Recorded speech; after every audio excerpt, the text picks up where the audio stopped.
Día 164. ¿Cómo estás? ¿Cómo te encontrás? Espero que andes muy bien. Te cuento que yo me siento un poco, viste, como, no sé si viste ese estado gripal cuando te duele el cuerpo.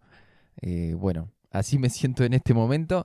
Así que te recuerdo que yo oro por vos, le pido a Dios que te bendiga y que cuando te acuerdes, ores por mí para que Dios me dé fuerza, que me ayude, que me permita cuidar mi voz y llegar a terminar todos estos días que nos restan por delante. Gracias a Dios hemos llegado hasta acá, hasta el día 164, y con la ayuda de Jesús vamos a terminar este desafío. Amén y amén, así sea. Vamos a arrancar este día con Segunda de Reyes capítulo 11, que el título que le pusieron acá es La reina, no el rey, la reina Atalía gobierna sobre Judá. Gobernó esta mujer Atalía, pero porque fue mala, muy mala, como su madre. Segunda de Reyes capítulo 11 dice así: Cuando Atalía, la madre del rey Ocosías de Judá, supo que su hijo había muerto, comenzó a aniquilar al resto de la familia real. Pero Josaba, hermana de Ocosías e hija del rey Joram, tomó a Joás, el hijo más pequeño de Ocosías, y lo rescató de entre los demás hijos del rey que estaban a punto de ser ejecutados. Puso a Joás y a su nodriza en un dormitorio y lo escondieron de Atalía. Por eso el niño no fue asesinado. Joás permaneció escondido en el templo del Señor durante 6 años, mientras Atalía gobernaba el país. En el 7º año del reinado de Atalía, el sacerdote Joiada mandó llamar al templo del Señor a los comandantes, a los mercenarios cariteos y a los guardias del palacio. Hizo un pacto solemne con ellos y los obligó a hacer un juramento de lealtad allí en el templo del Señor.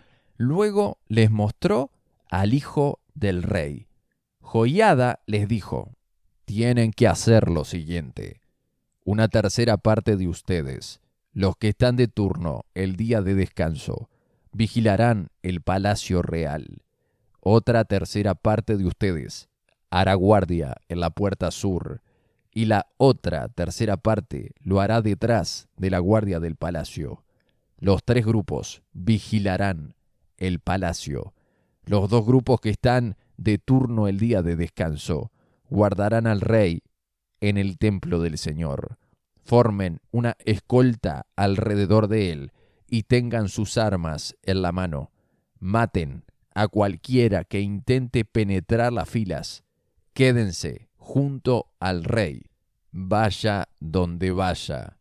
Así que los comandantes hicieron todo tal como el sacerdote Joiada les había ordenado. Los comandantes se encargaron de los hombres que se presentaban para su turno ese día de descanso, así como de los que terminaban el suyo. Los llevaron a todos ante el sacerdote Joiada, quien les dio las lanzas y los escudos pequeños que habían pertenecido al rey David y estaban guardados en el templo del Señor. Los guardias del palacio se ubicaron alrededor del rey con sus armas listas. Formaron una hilera desde el lado sur del templo hasta el lado norte y alrededor del altar. Entonces Joiada sacó a Joás, el hijo del rey, puso la corona sobre su cabeza y le entregó una copia de las leyes de Dios. Lo ungieron y lo proclamaron rey, y todos aplaudieron y gritaron: ¡Viva el rey!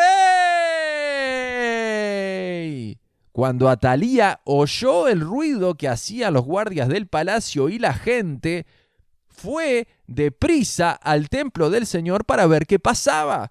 Cuando llegó, vio al recién coronado rey de pie en el lugar de autoridad junto a la columna, como era la costumbre durante las coronaciones. Los comandantes y los trompetistas lo rodeaban y gente de todo el reino celebraba y tocaba las trompetas. Cuando Atalía vio todo esto, rasgó su ropa en señal de desesperación y gritó: ¡Traición! ¡Traición! Después, el sacerdote Joiada ordenó a los comandantes que estaban a cargo de las tropas: llévensela a los soldados que están de guardia frente al templo y maten a cualquiera que intente rescatarla. Pues el sacerdote había dicho: no deben matarla dentro del templo del Señor. Por eso la agarraron y la llevaron a la puerta por donde los caballos entraban al predio del palacio, y allí la mataron. Luego Joiada hizo un pacto entre el Señor y el rey y el pueblo, de que serían el pueblo del Señor. También hizo un pacto entre el rey y el pueblo. Así que toda la gente fue al templo de Baal y entre todos lo destruyeron. Demolieron los altares, hicieron pedazos los ídolos y mataron a Matán, el sacerdote de Baal, frente a los altares. El sacerdote Joiada puso guardias en el templo del Señor. Después, los comandantes, los mercenarios cariteos, los guardias del palacio y toda la gente del reino escoltaron al rey desde el templo del Señor.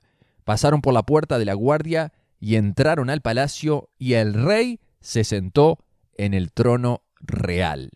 Toda la gente del reino se alegró y la ciudad estaba tranquila porque Atalía había sido ejecutada en el palacio del rey. Joás tenía 7 años cuando subió al trono. Ahí finalizamos Segunda de Reyes capítulo 11. Vuelvo a leerte el último versículo. Joás tenía 7 años cuando subió al trono. Así que podemos saber que cuando ocurrió todo esto horrible, que como arrancaba el capítulo, que Atalía, la madre del rey Ocosías de Judá, supo que su hijo había muerto, entonces Atalía comenzó a aniquilar al resto de la familia real. Eso ocurrió cuando este muchachito Joás tenía 1 año. Porque dice el versículo 3, decía: Joás permaneció escondido en el templo del Señor durante 6 años, mientras Atalía gobernaba el país. Era chiquititito y lo rescataron a este. Era el heredero al trono y lo cuidaron. Sobre todo, ¿quién fue? El sacerdote Joiada, que lo protegió, que lo guardó durante todos estos años, hasta entender cuándo era el tiempo de Dios para nombrarlo rey y para dar lo que sería un golpe de estado, sacar a la gobernante de turno porque no era la voluntad de Dios que ella estuviese ahí. Y todo lo hizo Joiada, el sacerdote que orquestó a los comandantes, que llamó a la gente, que organizó todo. El gran héroe acá fue el sacerdote Joiada, y que luego es increíble cómo lleva todo el pueblo, porque fíjate que el rey tenía 7 años, era un niño, cómo lleva todo el pueblo a que reconozcan que serían el pueblo del Señor, como decía el versículo 17. Y dice en el 18 que toda la gente fue al templo de Baal y entre todos destruyeron, demolieron los altares, hicieron pedazos los ídolos y mataron a Matán, el sacerdote de Baal, frente a los altares. El gran héroe en todo esto fue el sacerdote, que no estaba luchando por él estar en el trono, como Atalía con su mal corazón, que empezó a matar a todos los herederos para ella gobernar. Joiada sabía, el sacerdote, que no era él el que iba a gobernar. Era el heredero, el chiquito aunque tenía 1 año, él tenía que cuidarlo y orquestar todo para que él asumiera el rol de rey cuando tuviese 7 años. Y toda la gente se alegró y estaba tranquila, dice la Biblia, porque Atalía había sido ejecutada en el palacio del rey. Cuando una persona quiere gobernar por hambre de poder, de tener súbditos, de querer manipular a la gente, el pueblo sufre. Ahora, los gobiernos de Dios, cuando Dios ordena las cosas, el pueblo está feliz. Dice que toda la gente del reino se alegró y la ciudad estaba tranquila, porque Atalía había sido ejecutada en el palacio real. Nos vamos para Segunda de Reyes capítulo 12, que dice así: Joás comenzó a gobernar Judá durante el 7º año del reinado de Jehú en Israel, y reinó en Jerusalén 40 años. Su madre se llamaba Sibia y era de Berseba. Hacemos un paréntesis acá. Empezó a los 7 años y gobernó durante 40 años. Versículo 2. Durante toda su vida, Joás hizo lo que era agradable a los ojos del Señor, porque el sacerdote Joiada lo aconsejaba. Pero aún así, no destruyó los santuarios paganos y la gente seguía ofreciendo sacrificios y quemando incienso allí. Cierto día, el rey Joás dijo a los sacerdotes: recojan todo el dinero que se traiga como ofrenda sagrada al templo del Señor, ya sea el pago de una cuota, el de los votos de una ofrenda voluntaria. Los sacerdotes tomarán este dinero para pagar cualquier reparación que haya que hacer en el templo. Sin embargo, en el año 23 del reinado de Joás, los sacerdotes aún no habían reparado el templo. Entonces el rey Joás mandó llamar a Joiada y a los demás sacerdotes y les preguntó: ¿por qué no han reparado el templo? Ya no tomen más dinero para sus propias necesidades. De ahora en adelante, todo debe usarse en la reparación del templo. Así que los sacerdotes acordaron no aceptar más dinero de la gente y también estuvieron de acuerdo en que otros tomaran la responsabilidad de reparar el templo. Luego, el sacerdote Joiada tomó un cofre grande, le hizo un agujero a la tapa y lo puso al lado derecho del altar, en la entrada del templo del Señor. Los sacerdotes que cuidaban la entrada ponían dentro del cofre todas las contribuciones de la gente. Cada vez que el cofre se llenaba, el secretario de la corte y el sumo sacerdote contaban el dinero que la gente había traído al templo del Señor y después lo metían en bolsas. Luego entregaban el dinero a los supervisores de la construcción, quienes a su vez lo usaban para pagarle a la gente que trabajaba en el templo del Señor: los carpinteros, los constructores, los albañiles y los picapedreros. También utilizaron el dinero para comprar la madera y la piedra labrada necesarias para reparar el templo del Señor y pagaron todo tipo de gasto relacionado con la restauración del templo. El dinero que se traía al templo no se usó para hacer copas de plata, ni despabiladeras, tazones, trompetas, ni otros objetos de oro o de plata para el templo del Señor. Se asignó a los trabajadores, quienes lo utilizaron para hacer las reparaciones del templo. No fue necesario pedir cuentas de este dinero a los supervisores de la construcción, porque eran hombres honestos y dignos de confianza. Sin embargo, el dinero que se recibió de ofrendas por la culpa y de ofrendas por el pecado no se llevó al templo del Señor, se le entregó a los sacerdotes para su uso personal. En esos días, el rey Hazael de Aram entró en guerra contra Gat y la tomó. Luego se dirigió a atacar Jerusalén. Entonces el rey Joás recogió todos los objetos sagrados que Josafat, Joram y Ocosías, los reyes anteriores de Judá, habían dedicado junto con los que él mismo había dedicado. Después le envió todo a Hazael, junto con el oro que había en los tesoros del templo del Señor y en el palacio real. Como resultado, Hazael suspendió su ataque a Jerusalén. Los demás acontecimientos del reinado de Joás y todo lo que hizo están registrados en el libro de la historia de los reyes de Judá. Ahora bien, los funcionarios de Judá conspiraron contra él y lo asesinaron en Bet Milo, rumbo a Sila. Los asesinos eran consejeros de confianza: Josacar, hijo de Simeat, y Josabab, hijo de Somer. Joás fue enterrado con sus antepasados en la ciudad de David. Luego su hijo Amasías lo sucedió en el trono. Ahí finalizamos Segunda de Reyes, capítulo 12, que es importante subrayar algo. Vemos la muerte de Joás, que lo traicionaron unas personas y lo asesinaron. Pero el versículo 2 decía: durante toda su vida Joás hizo lo que era agradable a los ojos del Señor, porque el sacerdote Joiada lo aconsejaba. La presencia del sacerdote Joiada junto al rey Joás fue lo que hizo la diferencia en su reinado. ¿A quién tenía como consejero? A este hombre que realmente lo amaba y que lo protegió cuando tenía 1 año de edad, que amaba a Dios, que lo amaba a él Y gracias a tenerlo cerca, a este sacerdote, Joás hizo lo que era agradable a los ojos del Señor. Clarito lo dice la Biblia, porque el sacerdote Joiada lo aconsejaba. Ahora, nosotros estamos viendo el libro de Segunda de Reyes y después vamos a ir al libro de Primera de Crónica, Segunda de Crónica, en donde se van a repetir muchas de las historias, y no solo repetir, así como los evangelios, ¿te acordás que veíamos las historias? Y cada uno que contaba, Lucas, Mateo, Marcos, Juan, les daba a veces a la misma historia otro ángulo, otra información, otro detalle. Bueno, cuando lleguemos, no te lo quiero quemar todo, pero para darle un poco más de información a esta historia, cuando lleguemos a Segunda de Crónicas, capítulo 24, en ese capítulo, en el versículo 15, dice, Joiada envejeció y al llegar a los 130 años de edad, murió. Y como le había servido bien al pueblo de Israel, a Dios y a su templo, lo sepultaron en la ciudad de David, en el cementerio de los reyes. Después de la muerte de Joiada, los jefes de Judá fueron a rendirle homenaje al rey.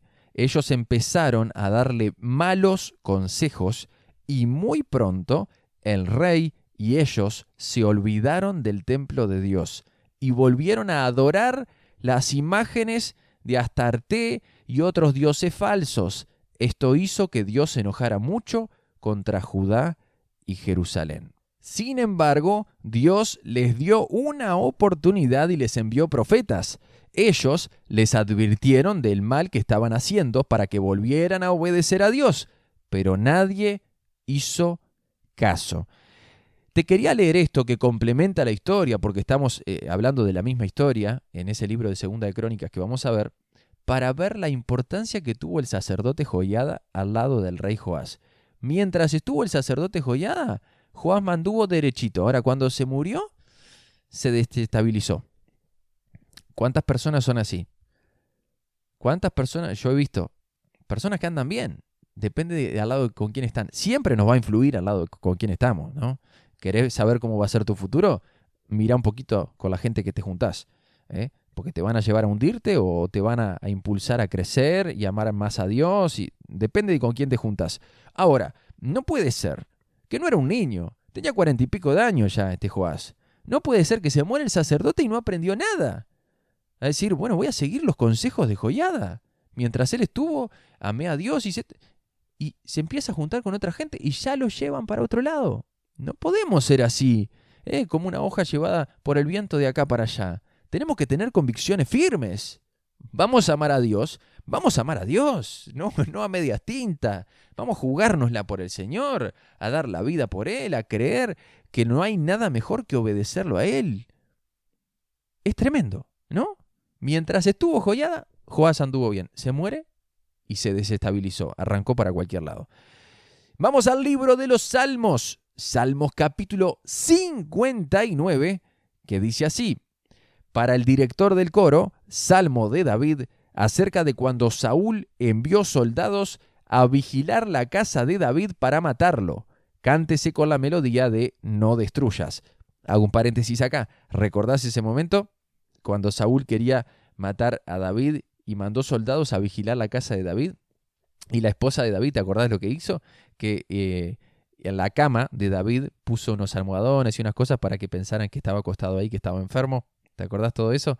Bueno, en ese contexto, David escribe este salmo, Salmo 59, que dice así: rescátame de mis enemigos, oh Dios, protégeme de los que han venido a destruirme. Rescátame de estos criminales, sálvame de estos asesinos. Me han tendido una emboscada. Enemigos feroces están a la espera, Señor. Aunque yo no pequé, ni los he ofendido. No hice nada malo, sin embargo, se preparan para atacarme. Despierta, mira lo que sucede y ayúdame. Oh Señor, Dios de los ejércitos celestiales, el Dios de Israel, despierta y castiga a estas naciones hostiles. No tengas misericordia de los traidores malvados.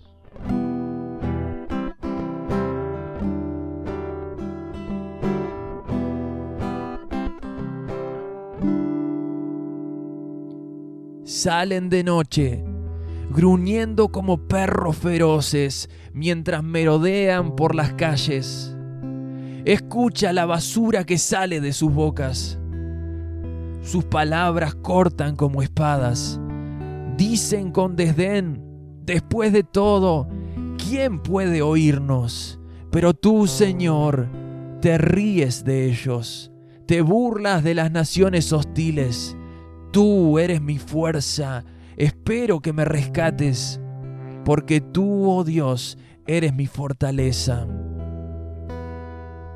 En su amor inagotable, mi Dios estará a mi lado y me dejará mirar triunfante a todos mis enemigos. No los mates, porque mi pueblo pronto olvida esa clase de lecciones. Hazlos tambalear con tu poder y ponlos de rodillas, oh Señor, escudo nuestro. Debido a las cosas pecaminosas que dicen y a la maldad que está en sus labios, haz que queden atrapados por su orgullo, por sus maldiciones y por sus mentiras. Destrúyelos en tu enojo. Arrásalos por completo. Entonces todo el mundo sabrá que Dios reina en Israel.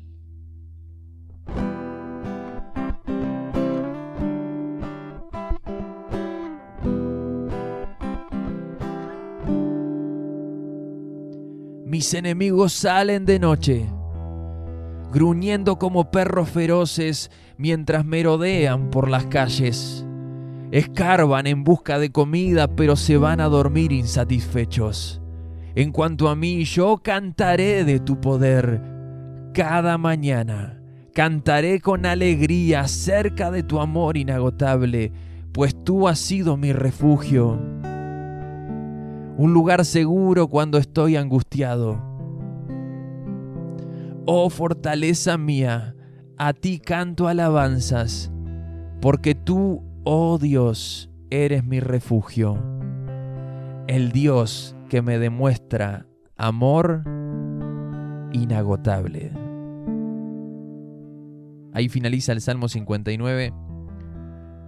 Qué lindo que David, en medio de esta situación difícil, en la que el rey Saúl lo quería atrapar, en la que él no había hecho nada malo para atravesar toda esta situación difícil, no se enoja con Dios, se refugia en Dios. Fortaleza mía, a ti canto alabanzas, porque tú, oh Dios, eres mi refugio, el Dios que me demuestra amor inagotable. Nos vamos para el Salmo 60, que dice, para el director del coro: Salmo de David, útil para enseñar, acerca de cuando peleó contra Aram Naharaim y Aram Soba, y Joab regresó y mató a 200.000 edomitas en el Valle de la Sal. Cántese con la melodía de Lirio del Testimonio. Nos has rechazado, oh Dios, y quebraste nuestras defensas. Te enojaste con nosotros, ahora restáuranos al gozo de tu favor. Sacudiste nuestra tierra y la abriste en dos. Sella las grietas, porque la tierra tiembla. Has sido muy estricto con nosotros. Nos hiciste beber de un vino que nos dejó tambaleantes, pero has levantado un estandarte para los que te temen, un punto de reunión en medio del ataque.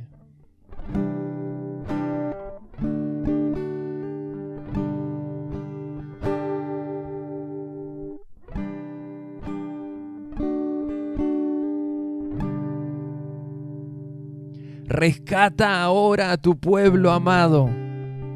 Respóndenos y sálvanos con tu poder. Por su santidad Dios ha prometido: dividiré a Siquem con alegría y mediré el valle de Sucot. Galad es mío y también Manasés. Efraín, mi casco, producirá mis guerreros, y Judá mi cetro producirá mis reyes.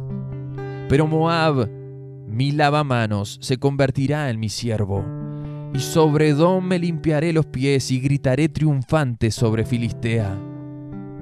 ¿Quién me llevará a la ciudad fortificada? ¿Quién me dará la victoria sobre Edom? ¿Nos has rechazado, oh Dios? ¿Ya no marcharás junto a nuestros ejércitos? Por favor, ayúdanos contra nuestros enemigos, porque toda la ayuda humana es inútil. Con la ayuda de Dios haremos cosas poderosas, pues Él pisoteará a nuestros enemigos. Ahí finalizamos el Salmo 60. ¿Crees esto? Que con la ayuda del Señor haremos cosas poderosas. Toda ayuda humana es inútil, reconocía David. Lo que necesitamos es el poder de Dios. Con la ayuda de Dios haremos cosas poderosas, pues Él pisoteará a nuestros enemigos. Que recordamos que nuestros enemigos no son las personas, sino que son todos los principados, potestades, los ángeles caídos, los demonios, Satanás. Dios nos va a dar la victoria si nos refugiamos en Él. Y lo declaramos en esta mañana, o en esta tarde, o en esta noche. Con la ayuda de Dios haremos cosas poderosas. Quiero que lo declares conmigo, que lo digas con tu boca.